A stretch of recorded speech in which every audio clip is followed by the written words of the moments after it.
आपको क्या लगता है पश्चिम बंगाल में आपकी हार कैसी हुई? मैं ममता बनर्जी, मैं हारी नहीं हूँ। केम छू मैं ममता बनर्जी, मैं रिटर्न मैं बाउंस बैक करेगी। और मैं हारी नहीं हूँ तो मैं अपना इस्तीफा क्यों दूँ?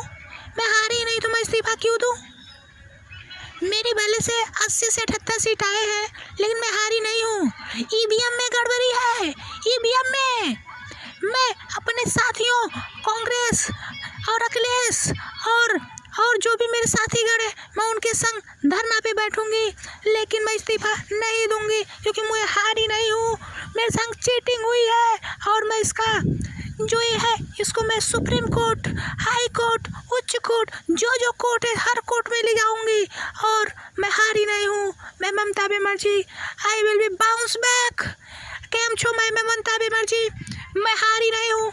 ईवीएम में गड़बड़ी है और मैं बार बार कहूँगी मैं हारी नहीं हूँ। मैं 15 साल से सीएम थी, मैं हारी नहीं